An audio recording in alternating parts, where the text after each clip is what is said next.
Welcome back to another update. In this update, we're going to be looking at the recap of the last snowstorm and another potential snowstorm for the Northeast, and a late effect snow event, and even an Arctic outbreak that's been ongoing, but potentially another blast of colder air this weekend. So let's just get right into it. This is the snowfall map total so far that people have put in here. And my snowfall that I've gotten was pretty much 3.5 inches of snow. So I did say it would be like 3 to 6, but it really did not go as well. Um, it did, but many areas in these areas up to 2 to potentially 4 inches widespread. Northern of the Lehigh Valley and even west, where they saw more last snow, was up to 4, even 5 inches. And south of that was like 4 or 5, even some 6 inch amounts that was recorded. But many areas seeing their first snowfall in 2 years, like Washington, Baltimore, Philly, New York City, seeing their Boston, seeing some good snow out of this. Even Rhode Island seeing some good snow out of this. The coastal region. So pretty much everyone has broke their snowless streak um, from yesterday. But we have still another storm. If you did not even break your snowless streak, you still got another shot. And it's going to be pretty crazy, but we're going to just quickly do this. But this is for at least an inch by Friday afternoon. This storm is going to be taking more of that, but at least an inch. This ain't even full yet, but you got areas in Pennsylvania, northern Pennsylvania, seeing that already light shaded of blue, 60 to 70, even 70, 80% right here. But if you guys are near the lakes and stuff, you guys are under that 90 to 95 for that Friday system. All right. Potentially even more late effect snow to come. But this is not even part of the late effect snow. For at least 2 inches, it definitely goes down closer to the lakes, but you still got shots like in Reading, Allentown, the Poconos. Poconos seeing that 20 to 30%. Everyone else seeing that 5 to 25%. And in the darker colors back in Western PA, seeing in the blues 40+%. So we have to, continue to watch this storm unfold. We have to let this storm get by, and then we can really take a look at what to expect next storm on Thursday and Friday. So the pattern for this next upcoming storm is could be more like in the coastal low and probably have a little bit more time to deepen than the previous low. So what is happening here? This storm right here moves out. This high pressure and this Arctic air gets pushed down. So we get another resurgence of very cold air tonight and tomorrow. Temperatures likely not even making it out of the 20s tonight. Probably temperatures in the low teens, even low 20s in the daytime high, but that one goes through. But then you get a high pressure that tries to warm things up, but then that gets pushed. And then this is a pretty interesting setup. We do got a 550 millibar low. We do have some, or we have an Arctic plunge of cold air, another surge of that colder air right here.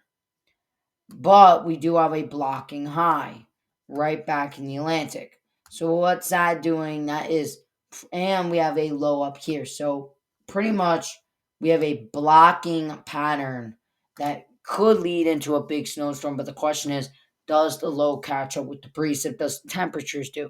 I do think the temperatures are completely fine, but what about that low?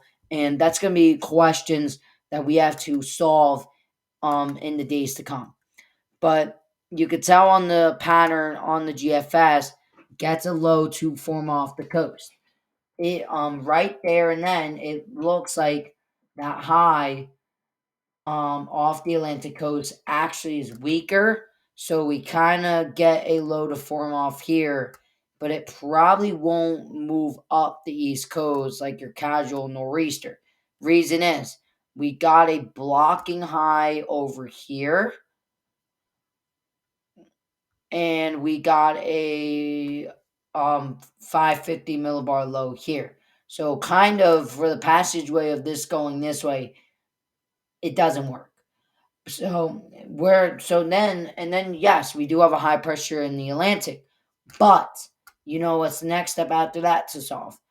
Whatever is the weakest, it will try and push that out. And according to the latest runs on the models, is the Atlantic high is less weak, is more weaker than these other two. So that therefore it's a more of an coast to coast storm, not a nor'easter, probably more like a snowstorm at most. But you can tell if we continue, that continues. The low actually moves out, definitely begins to strengthen. We see that low, but and the big thing is it really doesn't have time to move up these coasts like it wants to because we have that blocking high. So, but we do have that very, very Arctic cold air that I'm going to actually be showing soon. This is some cold Arctic air, high pressure, 1043, very strong. We do have a pretty decent low pressure, and I will admit we do have pretty good amount of moisture in this next system. We continue, and that low continues to strengthen, but then it starts going up the East Coast. It tries to start going up. So what we have to figure out, how close does it go to the coast, how strong it is, and how much precip it is. I do think the cold air is going to be perfectly fine there. And then after that, this is that just absolutely Arctic air. And then that is it right there. Very cold Arctic air just absolutely pouring its way in. So now let's take a precip look of things here. Um,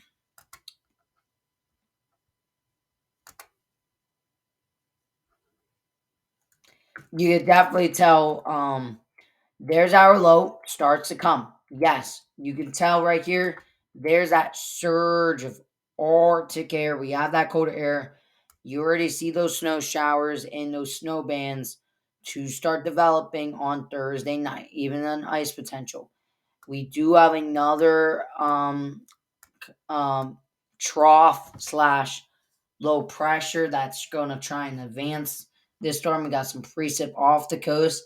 And yes, it is possible that we do have um, a bit of a storm. Certain models are stronger than others. Like this by 1 a.m. on Friday morning. Yes, you see those snow showers, snow bands, but it's really not that congealed. We get a low pressure off the coast.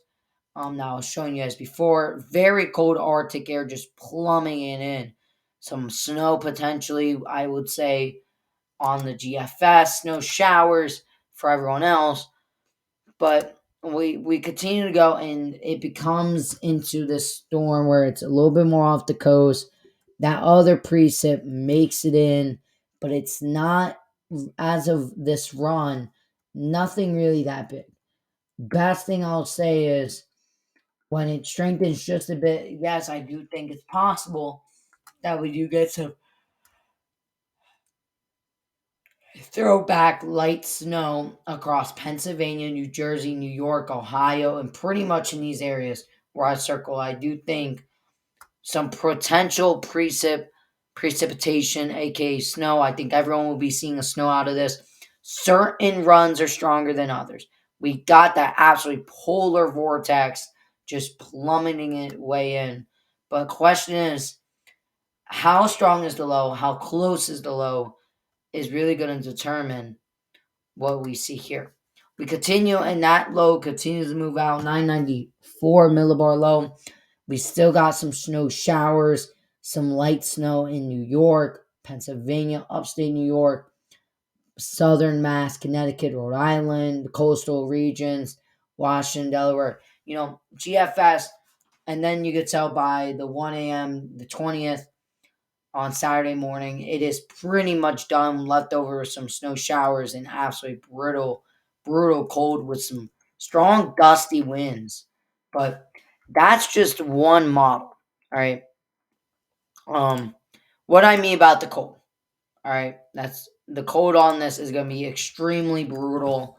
Not nothing fun to be dealing with, but like I said, boom, that colder air is going to be very frigid. Nighttime temperatures in the teens feel like single digits, maybe even near zeros in the Northeast. But we go into the 19th. There's our low begins to take off. Daytime highs probably in the low 20s. All right, to upper teens. That gets through that nighttime, you're looking at temperatures in the teens, maybe near single digits, feel like temperatures probably maybe closing on zero. But out in the central US, negative 20 plus is very possible. But we continue that daytime high. The best we can do is in the teens, probably in the teens on your Saturday. Then we go into Sunday night. There's your Sunday, probably more in the warmer side. Then we continue on Monday, probably below 32 degrees. Many areas, but definitely in the upper 20s to low 20s. Then we continue going into Tuesday, and yes, Tuesday probably more into that 30, mid 30s, maybe a little upper 30s. Then we continue, and then boom. By the Wednesday next week, daytime temps in the mid 30s, maybe along the coast up to the 40s, and even extreme long southern 50s. Then we go again. Now we're starting to enter those 50, 40s, but those daytime temperatures, that warm up is not looking as warm as it previous was that was thinking the 50s. I do think upper 30s are possible, but definitely not what we were expecting before. So there's that snowstorm. Then after that, there's that warm up that tries.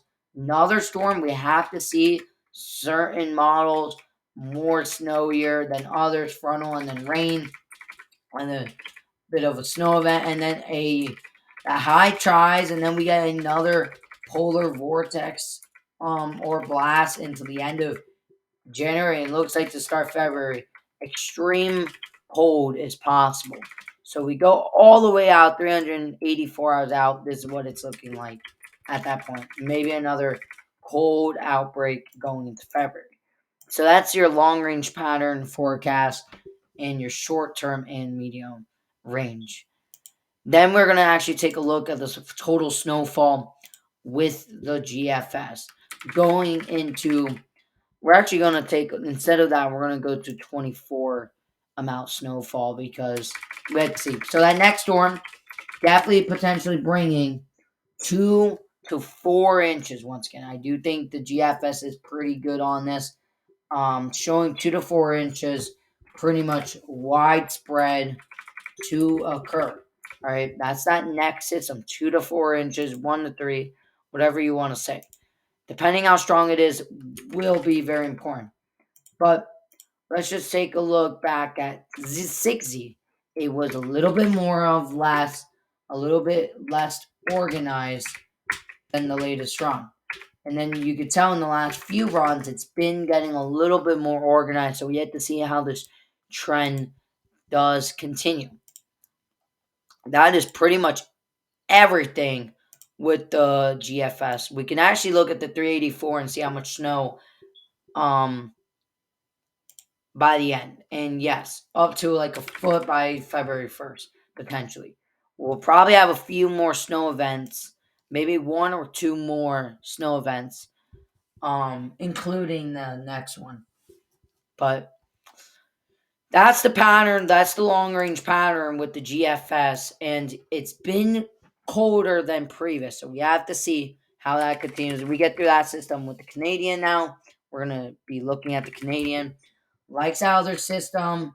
Pretty nice. A little bit more on the stronger end. How do you know? Because we have 1,006 instead of 1,012. A bit closer to the coast. We have another precip right here. So now we got some more additional precip in the storm, but see, Canadian's been a little bit on the stronger side with the storm, and actually was getting. I think it got the other storm right too. So we continue, and yes, it becomes a 992, much closer to the coast, a bit more on the stronger end, quite a bit of more precip, and this is by that 1 p.m. Friday. This is now 7 p.m. Still snowing, 982 millibar storm, getting a little windy, but a light to moderate snow event. Then by 1 a.m., snow showers, and this becomes a 996. And then by Saturday morning, pretty much done and clear. We continue that little warm up, but a little bit of an ice event potentially going to the 20th. And then, hey, we see this a little colder air Arctic blast. We see a low off the coast. We see some of that cold air, maybe some more inland snow.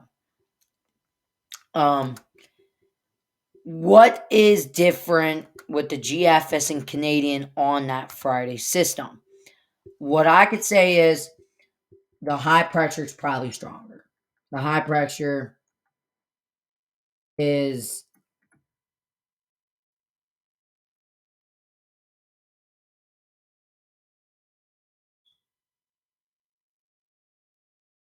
probably a little bit more stronger off there, and the low is a little bit more stronger, so it definitely goes up more as a nor'easter. But then it gets blocked there, and then that's cold Arctic outbreak, and then boom, we get that little warm up, but then we get that resurgence of colder air. But a lot of these storms probably not going to be going as much inland that was expected a day or two ago. Like it was going to go through the Great Lakes. Doesn't look like that scenario is much more. A chance is for that has went down because of the colder Arctic air. How much snow with the Canadians showing with that next system? So we go through that and definitely a bit more. We're talking about pretty much same amounts, maybe 3 to 5 inches on the Canadian, widespread, a little bit more than the GFS and stronger on it, but they're both pretty much the same. Now it's about how strong the low is and what do we see. Another model that's going to be a very important model is the European. European likes the idea of still snow. We still see that snow, very light snow, 999, pretty much like the GFS that is in. But nothing too much with that one. Pretty much maybe 1 to 3 or so. Then we get that next system, and Euros is colder, so more of a snow event out of that. And then we get this weird um um northern event that the low cuts in, so maybe the chances are still there. And then we see that weird double sector storm. But how much snow does the European call for that next system? The European calling for total snow. Hmm. Probably another 1 to 3 inches, I would say. Probably another 1 to 3 inches on the Canadian. See, on the Euro, GFS 2 to 4. Euro being that 1 to 3, Canadian being that 3 to 5. So definitely some snow is possible. But we look at some other models like the Icon for that next system. Definitely a bit more on the stronger end. It likes more of that precip. It cranks that low a little bit more quicker. Has that time to go a little bit more north. We're talking about 989 off the coast, more into that nor'easter type pattern. But there, we have to solve some differences with the models, how strong it is, how snowy it is, how much precip it is. I do think the cold air is definitely going to be more in there. But total snowfall out of the Icon is just like the Canadian, maybe 3 to 5 inches if that occurs. that is pretty much all the models besides the NAM. The NAM is another model that hasn't made it fully away, but we continue. Definitely looking like the NAM's seeing some snow potential. We'll have to wait until the NAM comes out more. Um, so, um, there's the NAM. Has that low. Definitely more on the weaker end, but still has the low. So at least of right now, we know we're getting potentially a few inches out of this. How much we do not know just yet. All right. We're looking at another, the RJ model that goes out that far and how it does look. And definitely more on the stronger end, like the Canadian, seeing more of that snow. But we're looking at snowfall totals for that system. We're seeing quite a bit. This one may be more of a 3 to 5 inch amount, 3 to 5 inches out of this. So we'll have to wait and see by the end of it all. Um, but that's pretty much it with this next upcoming system. Now, let's change our head to the late effect snow. Because late effect snow, we could be seeing quite a bit of that. And actually, we did look at the upcoming pattern. So we all have to do is now the late effect snow, and then we are good. And I might have to make another video tomorrow on this system. We'll have to wait and see. But late effect snow, if you guys are in Buffalo and the waters, it's not going to be that much. Probably just that casual late effect snow bands to continue. I think more of that potentially getting into the 18th. So that Thursday, more of that late effect snow showers. But